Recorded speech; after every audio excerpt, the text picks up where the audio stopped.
ассалому алайкум шунавандагони гиромӣ, ба таваҷҷӯҳи шумо идомаи силсила гуфтори хонишҳои бадеӣ аз рӯи рамани сегонаи нависандаи халқии Тоҷикистон Ҷалол Икромӣ, духтари Оташ, 12 дарвозаи Бухоро ва тахти Вожгон. шунавандагони арҷманд, акнун ба қироати рамани сегонаи Ҷалол Икромӣ тахти Вожгун оғоз менамоем. ҳоло гуфтори 20-ро аз рӯи ин раман бишнавед. ровӣ Ализода Абдурашид Хуҷамқул. қисми 14. بسیار نغز. ما البته یاری می دهیم. کماندیر فتحالدین به شما و به من بسیار تشکر و رحمت گفت که راه سنقلعه را نشان دادیم و از بالا برآمدن مخصوم خبر رسانیدیم. اکنون از مخصوم دائما خبردار شده ایستیم بوده است. اگر به پایان هجوم کرده فرامدنش را پیشکی فهمیم، هر چی کار کرده آنها را آگاه کنیم بوده است. تا آمدن کریم عسکرهای سرخ کوشش می کردند که مخصوم از بالا فرامده نتواند. پس چرا خودشان هجوم کرده بالا نمی برایند؟ این را خودتان می دانید کو؟ گفت غیوربیک. 4 نفر میرگنی جان فدای مخصوم راه بالا را محافظه کرده ایستادند که اگر پشه پر زند با تیری ملتق می زنند. از پسی آنها باز 3 بندرگاه آدم مانده است. اگر بغیر از همین راه باز یگان راه دیگر می شد، خودمان خبر می دادیم. ایروپلان جیغ زنند، توپ کتی زنند. اولش این که توپ را به کدام بلندی مانده می زنند که به اینجا رسد. از پایان به این بلندی تیری توپ نمی رسد. اما ایروپلان را نمی دانم. کریم بیاید ایروپلان هم می آمدگیست. آیشه یک آهی چقوری کشیده ماند و گفت خیر، باز چی گفت؟ به خودتان احتیاط باشیتان، مبادا مخصوم فهمیده ماند، هم به شما و هم به کار ما خوب نمی شود گفت. اکنون جان خواهر جان، شما با مخصوم به هر حال مراسا کرده استید، جهلش را نبیارید. تا آمدن کریم جان ما باید زنده و سلامت باشید. امکتان چطور؟ پرسید آیشه. امکم یحیی پالوان نغز، گفت غیوربیک. آهسته آهسته گپ زنان کرده آدم‌های از مخصوم ناراضی را به طرف ما گردانیده ایستادند. ما حالا قریب 10 کس شدیم، لیکن خیلی با احتیاط کار میکنیم. بله، احتیاط کنید که بی شما من مرغی بی بال و پرم. پروا نکنید، کارها خوب می شود. اکنون من رفتم، باز پس از 3 روز در همین جا شبانه وا می خوریم. سپارش های نو، خبرهای نو را می رسانم. اگر من آمدن نتوانم، روز دیگر بیایید. البته گفت غیوربیک و آهسته راه گشته به تاریکی غایب شده رفت.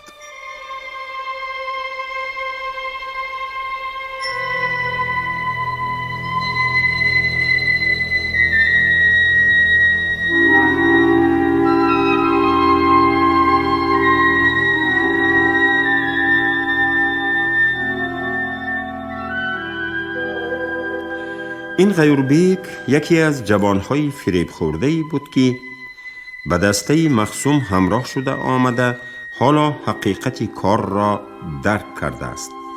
و چندگاه پاسبانی سنقلعه بود و در نبودن مخصوم با آیشه و مادرش شناس شده درد دل کرده و یک زبان شده بودند.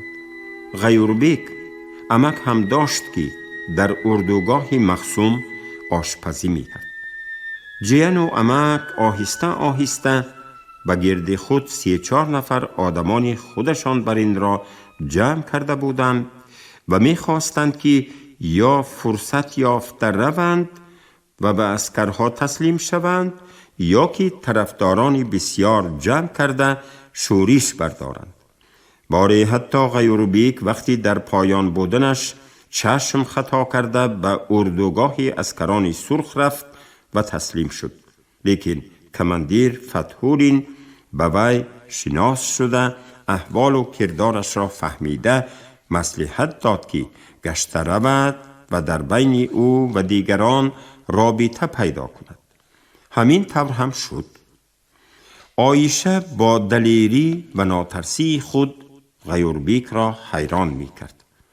وی هرچی که از نقشه و کارهای مخصوم خبردار می شد به غیوربیک خبر می داد. غیوربیک به فتحولین می رسانید. عایشه خرسند بود که به کار اسکرهای سرخ یاری داده خودش را در نزد کریم سفید می کند و گناهش را می خرد.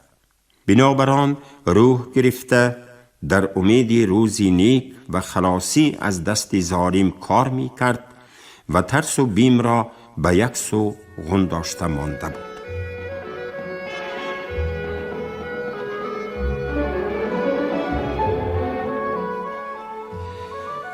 یک ساعت گذشت از آن دمی که مخصوم به کناری کوه رفته بود. اردوگاه خاموش و همه به آمدن وی منتظر بودند. در تمام اردوگاه فقط در خانه‌های درون و بیرونی خود اسد مخصوم شمع‌های نیمچگی می‌سوختند. دیگران در چادرهای خود، در خسکپه‌ها و زمینکن‌های خود یا در تاریکی می‌نشستند یا گلخن می‌سوختند. در خانه نچندان کلان که از سنگ بنا شده و خیلی قدیمه بود که می‌داند از طرف کدام سرلشکری گریزه یا که دیدبان‌های کدام لشکری پادشاهانی گذشته ساخته شده باشد، عایشه و مادری او در روشنی شمع نشسته چای می نوشیدند و با هم درد دل می کردند.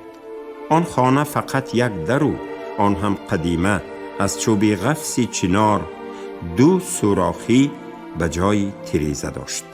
دیوارهایش دود خورده، سقفش به شکل گنبدهای حمام و مدرسه ها بی بالار و وسع ولی خیلی مستحکم ساخته شده بود.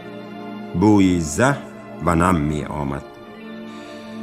حاضر در بخارا هوا گرم بودگیست، می گفت عایشه. آدم ها بروی حولی و صوفه ها و به شبگه ها برآمده خواب می کردگیند. چطور نغز بود شبانه در شبگهی بلند قطار جا پرتافته به ستاره های درخشان آسمان چشم دوخته خوابیدن. ها، حاضر عین چله تابستان می گفت رجب بیبی. در بخارا هوا گرم، میوه ها پختگی، همه به بیرون به صحرا برآمدگی. خربوزه خواجه مرادی، امیری، شیرازی پختگی است. زردالو، شفتالو، انگوری خلیلی برآمدگی است.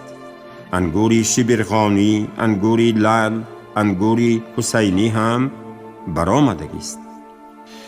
چه خیل نغز، همین خیل شبی آرام باشد و من شبها در بالای جایم دراز کشیده باشم، با آسمانی پرستاره نگاه کرده یک تا نامهای ستاره ها را شمارم.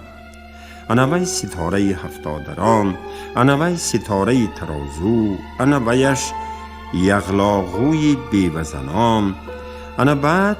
انا بعد شما یک خربوزه خواجه مرادی را بلالی انداخته بیارید و کشتنی شده هم تو بدومچهش کارد مانید که یک باره ترساس زده کفیده رود. انا بعد شما به من یک تشوخ قصه عجایب افسانوی را گفته دهید. انا بعد رجب بیبی ها گویان به آرزوی و خیالهای دخترش خلل نمی داد و فقط دلش لپیده آب می شد و چشمانش با اشک پر می گشت که خیریت در نیم تاریکی عایشه آن را نمی دید. انا بعد می گفت خیال کرده ایستاده عایشه، من خواب کنم هیچ کس به من خلل ندهد، من در خوابم کریم جان را بینم. برای چی در خواب؟ گفت اعتراض کرده مادر. کریم جان صحت و سلامت به امیدی واخوردن با تو به جنگ تیار شده ایستاده است. غیور بیگ دروغ نمی گوید. بله، غیور بیگ دروغ نمی گوید. غم نخور، کریم زنده، تقای قهرمانت زنده. در کشاده شد و به خانه اسد مخصوم در آمد. در شوره شمع دیده می شد که در لبان وی یک تبسمی تا به امروز دیده نشده عیان است. تقای قهرمانش، گفت با پیسخند مخصوم، ریشی رسیده و دراز شدهش را دست زده مانده. تقای قهرمانش همان حیدر قلی ماه پس می؟ به خدا 100,000 شکر که این دنیای ما را باز از یک بلشویک افلاس تازه کرد. زبان فتنه دروغگو لخسیده رود، گفت سخت کرده عایشه. دروغ گفته از تو یگان ایزاری کهنه میگیرم مگر؟ گفت مخصوم آوازش را بلند نکرده و عصبی نشده. 2 روز پیش به من خبری خوش رسیده بود، به تو نگفتم که خفه نشوی. به هر حال تقا می شود. یک تقا به جای 2 پدر گفتند. فلک به سری ما مشتی پرها همین قدر جفا آورد. بس نبود که گفت رجب بیبی هم کمی جرأت پیدا کرده. باز شما مخصوم ما را عذاب می دهید. به دادری من می چقید، شم خبرهای بافته و ساخته را می گویید.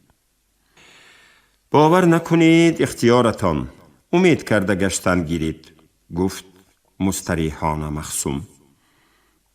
نصیب باشد به بخارا که رفته در آمدیم، می فهمید که حیدر قل کی مرده است، در کدام کسلخانه خوابیده جان داده است و از تیری قصاصی کدام دلاور این واقعه روی داده است. مخصوم فریب و نیرنگ بس نیمی، گفت عایشه. خودت میدانی که من به مرگم تشنه، از دوغ و جذبه و از غضب تو نمی ترسم. هر چی کار میکنی کردن گیر، لیکن گپهای دروغ را بافته مرا بازی داشتنی نشو که بیفایده. مخصوم کمی سرخ شده بریشش دست زده ماند و به سوی عایشه تیز تیز نگاه کرد و از کیسه بغلی فرنج خود کاغذی را برآورد. من به شما سگها تملق نمی کنم، گفت وی با آوازی بلند. دروغ گفتن نقص شدن هم نمی خواهم. تو به من دیگر در کار نیستی. کیها برآورده از کوه می پرتافتم و لیکن حیثیت مردی نگاه می دارد، از آدمهای خودم شرم می کنم. بنابران حاجت به دروغ گفتن نیست. انا این مکتوب را 4 روز پیش از این گرفته بودم. این مکتوبی مخفی و به کسی نباید نشان دهم بود، لیکن از بس که از شما دلم پور و می دانم که به غیر از من فقط روی عزراییل را دیده می توانید، این را می خوانم. گوش کنید و فهمید که گپ در کجا. مخصوم به شم نزدیکتر نشست و به کاغذ چشم دواند. برادری مبارز و قهرمان غازی جناب اسد مخصوم را بوده باشد که این جانب مایان صحت و سلامت بوده، سلامتی و جاندرازی شمای عزیز و محترم را از درگاه الهی خواهان و جویانی. کارهای ما از لطف و احسان و مرحمت الهی برمنق بوده. هر روز و هر ساعت و هر دقیقه غلبه و مظفریت ما نزدیکتر می شود. در بخارا حرکت ضد بلشویکی تا رفت اوج گرفته ایستاده است. در همین قریبی از طرفی آدمان ما به کاتب فرقه ترسون خواجیف تیر پرانده شد، ولی حیدرقلی بلشویکی با همراهی او بود تنش را به وی سپر کرد، از مرگ یقین نجات داد. هرچند که این دفعه کاتب نجات یافت، ولی دفعه دیگر جانش به سقر خواهد رفت، چطوری که حیدرقلی لعین حالا از کردار خود به منکر نکرها حسابات داده ایستاده است. ما قرار دادیم که نظام الدین افندی را به نزد شما فرستانیم. وی پگاه بیگاه از بخارا به طرف قرشی حرکت می کند. شما را لازم است که در استانسیه قرشی او را پیشواز گیرید و با راه‌هایی به خودتان معلوم به نزدتان برید. این خط 4 روز پیش از این رسیده بود، گفت مخصوم تأکید کرده. حالا نظام الدین به سوی سنگقلعه آمده ایستاده است. آدم‌های ما رفتند که او را پیشواز گیرند. فهمیدید؟ باز تفصیلی واقعه را از نظام الدین می فهمیم. اکنون باور کردید؟ نه عایشه و نه رجب بیبی چیزی نگفتند. لال شده خاموش ماندند. حیدرقل یگانه متکا، یگانه پشت و پناه و جان و جگری آنها تیر خورده مرده است. دیگر از حال زار آنها کی خبر می گیرد؟ دیگر آنها با کی در کار؟ زمین سخت، آسمان بلند، نه داد ماند نه فریاد، نخواد که این خبر راست باشد. خوش، چرا دمتان به درونتان زد؟ گپ زنید، داد گویید، وا تغام، وا دادرم گویید. نه، گفت برعکس چشم داشتی مخصوم، عایشه دلیرانه. داد نمی گوییم، فریاد نمی زنیم. تقای من حیدرقل نمی مرد و هیچ وقت نمی مرد. راست می گویی بچیم، گفت رجب بیبی هم، تقای تو نمی مرد. بله، وی خیزر شده است، گفت با تمسخر اسد مخصوم. وی آبی حیات خورده است. خیر، این گپ ها را مانید و خسته هرچی در بساطتان هست جمع کرده یگان خوراکی گرم پزید. امشب نظام الدین افندی مهمان ما می شود. زنها گپ نزدند.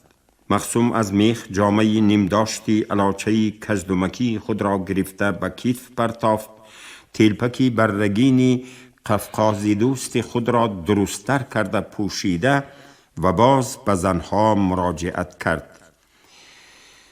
امشب من خرسندی کردن می خواهم. با مهمان نشسته شراب می نوشم. هر کسی که به خرسندی من خلل رساند یا که مانی شود از دمی تیغ می گذرانم. در این دم از بیرون کسی مخصوم را جیغ زد. وی سراسیمه از خانه برآمد که خبری رسیدن مهمان دلخواه را فهمد. در بیرونی در دمگه ایوان محرم خاص مخصوم می ایستاد. در تاریکی وجاهتش درست نمی نمود. محمد یار آمد، گفت محرم. نظام الدین افندی چی؟ پرسید بی طاقتانه مخصوم. نظام الدین افندی گفت و محرم خاموش شد و سرخم کرد و نهایت علاوه نمود. در آنجا دل اسد مخصوم که از خبری آمده ایستادن نظام الدین گویا اندک روشن شده ایستاده بود، یک باره سیب سیاه گشت، دهانش خشک شد و گپ نزده بی اختیار از پسی محرم روان گشت. اولین تخمینی که به خیالش آمد از طرفی سرخها پرانده شدن نظام الدین بود. نخواد که به این طرفی کوه هم عسکرها پیدا شده باشند. اگر پرانده شده باشد چرا؟ محرم در آنجا گفت. نهایت از دروازه برآمده به میدانچه آن قریبی رسیدند. در آنجا گلخن افروخته بودند. در پیش گلخن به زمین بر روی زنبر برین چیز جسد افتاده بود که رویش را با چکمن پوشیده بودند. در گرد و اطراف آدمانی مخصوم جمع شده حلقه‌وار میدانچه را احاطه کرده بودند. در سری جسد محمد یار ملول و سرخم می ایستاد. مخصوم تیز راه گشته به سری جسد خم شد و چکمن را برداشته دید و ای واه این چه حال گویان فریاد کرد. در وقتی به بالا برآمده ایستادن سنگ آمد. گفت محمد یار چه خیل سنگ، چرا به سری تو نزد؟ چرا دوستی مرا مجق کرد؟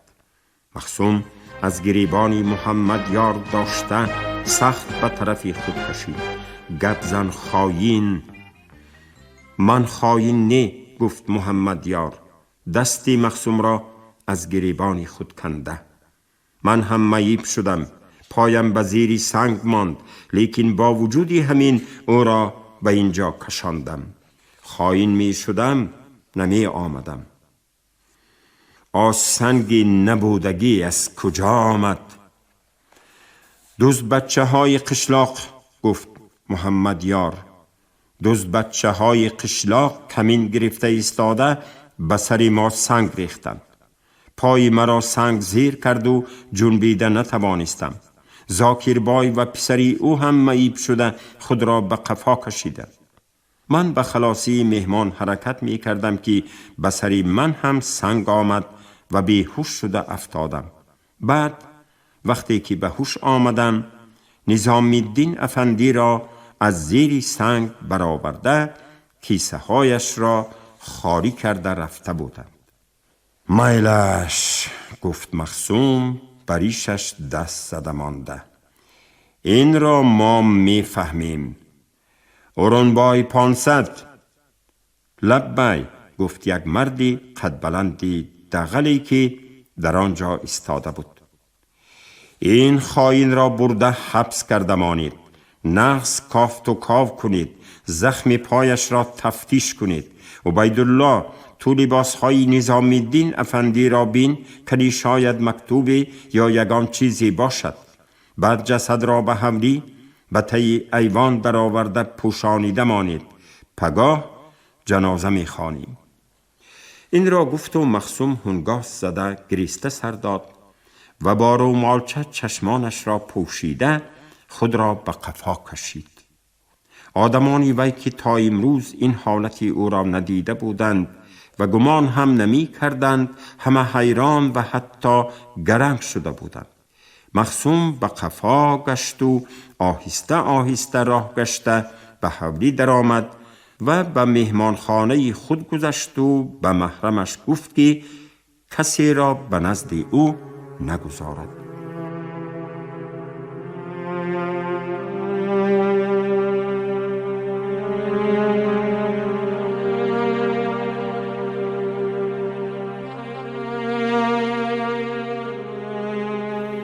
مهمانخانه از خانه زنان فرقی نداشت. بروی فرش سنگینی آن نمدی چرکینی پرتافته شده، گرداگیر کرپچه های هرخیله چیت، ستین، قلمی و بارشت ها لوله های یک رنگ خاکستری از چیت و کرباس گذاشته شده بودند. در میخ ها یک چند ملتق و تپانچه ها آویزان، در کنج خانه پرمیاتی چرخی با اسبابهایش و در دیگر کنج خانه کیمچی خیل قطی و خورجین ها شاید داروی ملتق باشد می ایستادند. معلوم می شد که این خانه هم مهمان خانه و هم قورخانه شخصی اسد مخصوم بود. اسد به خانه در آمد و در را از پس خود پوشید و به قریبی پرمیات نشست و یک آهی چقوری کشید. بیرون و اطراف آرام بود. صدای چرچرک ها به گوش می رسید. این آوازی تابستانی اینجا بود. از نعمتهای تابستان در این قله کوه فقط همین آوازی چرچرک‌های شبانه بود که شنیده میشد. اما مخصوم دیر باز این صدا را، این چرچری آرام و بی تهلوکه را نشنیده بود. هر شب تا به وقت خواب یا با یگیت‌ها یگان مغل می‌خیست، یا با عایشه بحث و جواب می‌شد، یا واهمه آمدی از کری سرخ می‌رسید، یا یگان کس می‌گریخت. اما این شب خاموشی و آرامی بود. چرا؟ چی شده است؟ ها مرده نظام الدین را آوردند. سری خونشار و مجروحی او را همه دیدند و اکنون یا به خاطر مرحوم یا به خاطر من همه خاموش، همه آرام، گویا همه غمگین. بله، آنهایی که چی بودن غم را نمی دانستند، آنهایی که طبعشان شاه خودشان وزیر بودند، از چیزی باک نداشتند. حالا پس همدیگر جرعه های غم می نوشند. مزه تلخ و کشنده این جرعه را هر روز و هر شب می چشند. چرا فلک بختی مرا سرنگون کرد؟ چرا من به گردابی نحسیت و فلاکت افتادم؟ همه دوستانم پس همدیگر رفتند، دوستانی که در همه حالت در هر شرایط یاری من بودند، دوستانی که با من در یک راه در یک مقصد می رفتند، جان می کاهانیدند، همه رفتند. بیچاره نظام الدین، برای من شده چه عذابهایی که نکشید. درویگی، تملقی بر دروغ، ساختکاری کرده در بین دشمن زیستن، هر ساعت و هر دقیقه افشا شدن اسرار خود را منتظر بودن، مرده زندگی کردن بود. وی بجای خوراک زهر می‌خورد. شبها نه بروی بستر بلکه بروی تخته تابوت می‌خوابید. روزها برویش نقاب کشیده می‌گشت.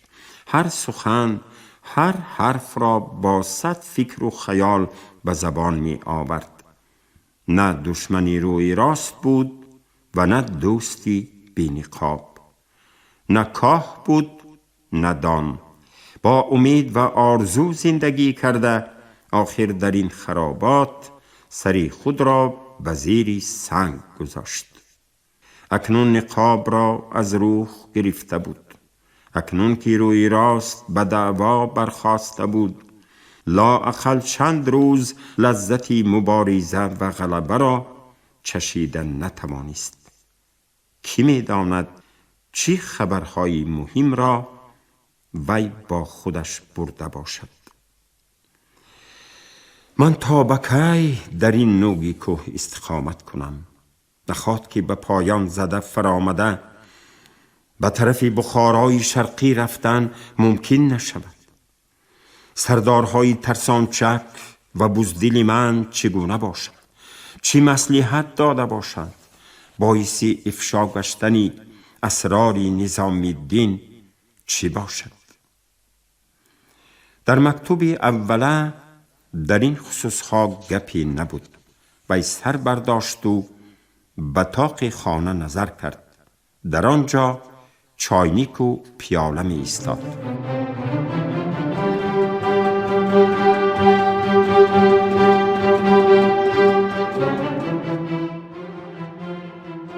шунавандагони азиз, шумо гуфтори 20-ро аз рӯи рамани тахти вожгуни нависандаи халқии тоҷикистон Ҷалол Икромӣ дар қироати Ализода Абдурашид Хуҷамкул шунидед.